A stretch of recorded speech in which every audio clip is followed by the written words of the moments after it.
Alright, so real quick removal of the door panels.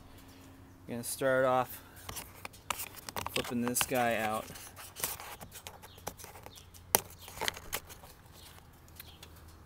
And now that's a Torx, but I found that a number 4, because from the factory they don't really tighten it. So a number 4 Allen will pull that out. So you'll remove that. And then down here next to the door handle, just pull it out, get in there with a little flat blade,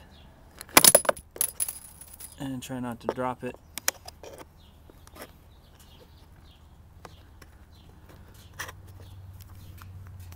And it should pop right out. So what you're dealing with are just some pop tabs. I found that it's easier to put the flat blade at the top than at the bottom. So with that, you just have some screws along the bottom. You're going to have that one,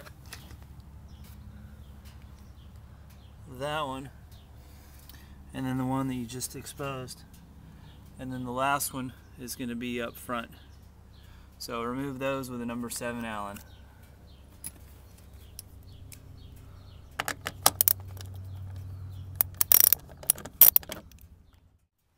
So here's what you'll have left as far as parts whenever you pull it out. We'll have the tab.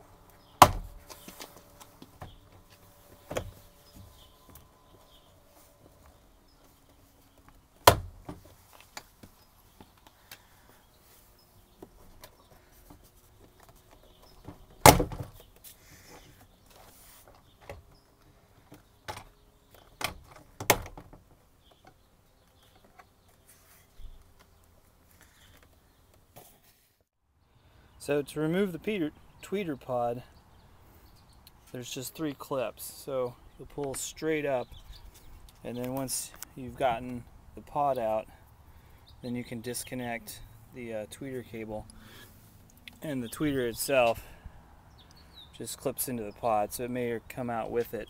It won't go through, so don't try to pull that. You'll just have to have 2 people, one person hold the door panel preferably, and the other person disconnect from the tweeter. And then from that point, you're just going to use a ratchet to get the hex bolts, and then the speaker will just pop down. It's lightly glued, so if you just pull on it lightly, it'll come right out.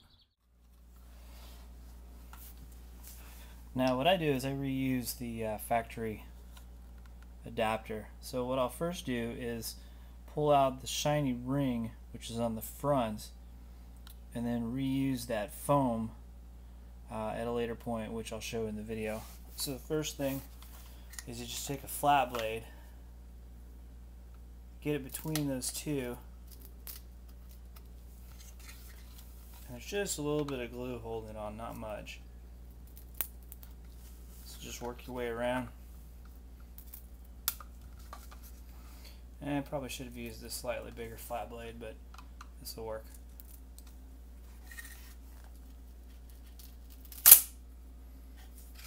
Alright.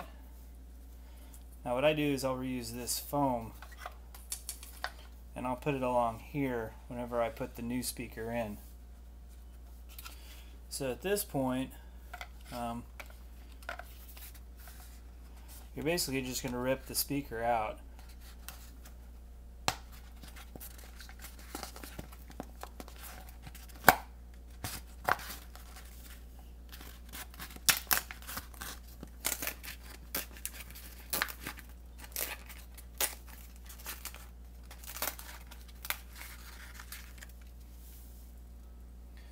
So then now you've exposed this bracket. Now I've got Hertz 6.5 speakers, 6.5-inch speakers with steel baskets, and so I'm going to cut this part out, and then once I file this part out and make it smooth, the basket drops right in. It's pretty tight. Everybody has their own favorite way of pulling out plastic or modifying. So the way that I typically do it is with tin snips, if I can, if it's a big flat area. A Dremel, sometimes with a drill bit, if I need to get into fine spots, or in this case, a cutting wheel seems to do just fine. And I use that to clean it up. The first thing I'm going to do is just cut out these little reinforcing pillars.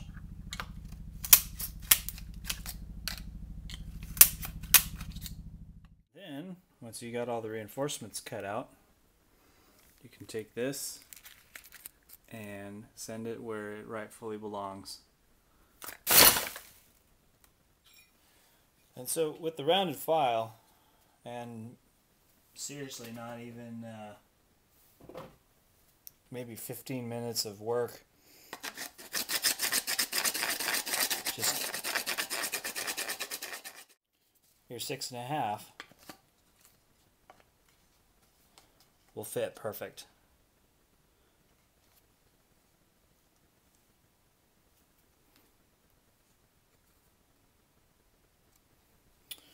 So at this point, what I do in the car is I'll put it into the door. It'll be roughly at this angle, or actually that's the passenger, so maybe it'll be at this angle.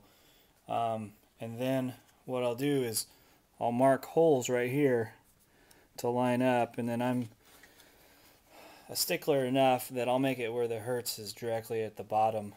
But so then what I'll do is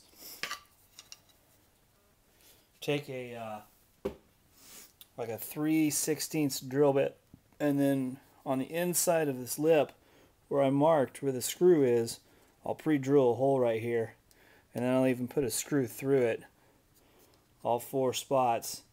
And then when you put the speaker in, it's a lot easier to screw it in. You're not going to slip with the screwdriver and take out your driver.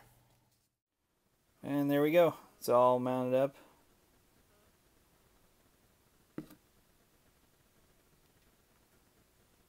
Looks pretty good.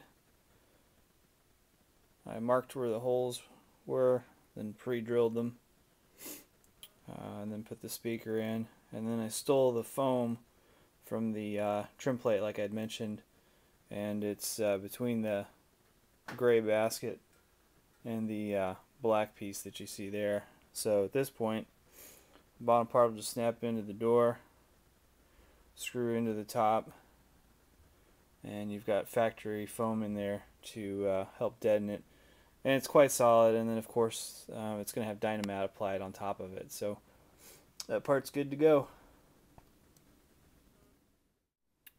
And then I did see one post where somebody asked about the clearance. So you can see with it mounted on the top that there's almost nothing extruding beyond that adapter. And then if you look inside the door, it's nighttime right now, so I'll finish this video up in the morning, but there's a huge amount of space behind it. It's probably at least a good 3 to 4 inches, and the window doesn't go far enough to be behind this speaker. It's probably about 3 or 4 inches above it, and later on in the video, whenever I do the Dynamat, you'll see that. So given that's at least a good, I don't know, I'd say 4 inches, I'd say that for your mids you have at least a good 6.5, if not 8.5. Alright, so this is the tweeter assembly, or tweeter pod disassembled. So this is the base, which has a screw that goes through it and attaches it to the front part, which is what you see inside. So basically, with the HSK 165, you're going to get this tweeter bracket. And in effect, what I'm going to do is I'm going to chop off one side. The other side I'm going to chop just after the hole. And then what that's going to do is it's going to bolt up to that screw just below my thumb in the camera. And that'll hold the tweeter. Now, as you can see, after I've brought it down, I've chopped off that side and brought that side down. It doesn't quite fit. There's a tab to the right of the screw hole there, And then if you look at it, you can see that it physically extrudes beyond the outside of the pod. So next what I'll have to do is chop the back. And actually, if you're familiar with this kit, this is backwards. Normally the tweeter slips in this way. So by chopping it, I'll be able to flip it and then have the tweeter.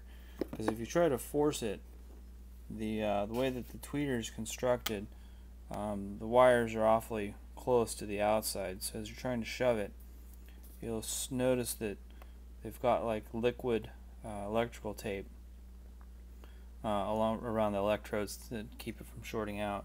And if you physically try to force it in there, you'll start to peel off that protective layer. Since most of our doors are plastic anyway, it's not a huge deal. But generally try to preserve what the factory's done. And if you've got a dealer who's a pain in the ass, they might try to say that your warranty is void if your tweeter ever goes bad. So with that, I'm going to hack off the back of this.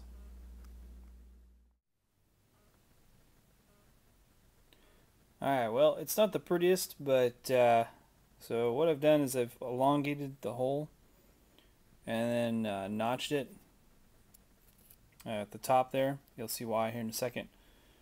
I've cut back up here most of the back part of it, and then there used to be a lip all the way around it, and so what I've done is I've taken that lip off. So there's a tab, I don't know if you can see it very well right there, and so that notch that I've made in the tab will fit in to that little piece, and maybe I could Dremel that out as well, but I don't really think that I needed to. So the whole thing is basically just to sandwich the tweeter in there. There's a foam block, and so as that screw tightens, it's going to bring this adapter back, and it's going to hold the tweeter in place. And then in the front, you'll have the grill. I've already done this on the passenger side and been driving around for a couple of days. There's no rattles, and it's positioned where the sound is going across and hitting the other side as it should for imaging. So this is a mock-up, and I'll put it together. And there you go. That's the finished product. So it protrudes a little bit out of the bottom, which is fine because there's an opening in the door panel. It's inside, and no rattle. So when you're driving around, and it's going to be aimed across. Alright, so once you pulled the door panel off, you've got this stuff. It's held on by some gooey adhesive that goes all the way across. Lift this up.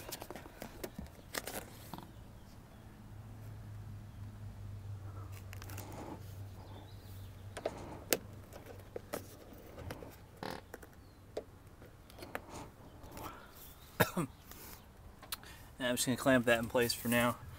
So what I'm going to do is cut some pieces and stick them inside this channel.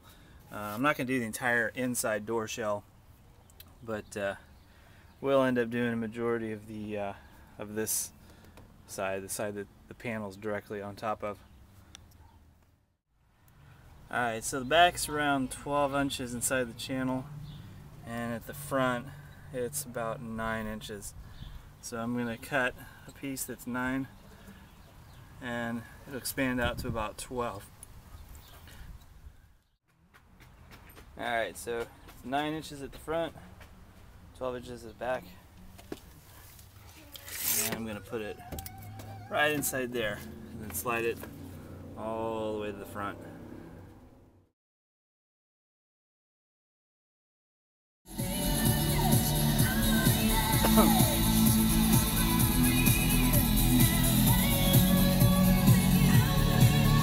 So put the crossover in the door. Ran the wires along the same channel. It's not the prettiest job, but it works.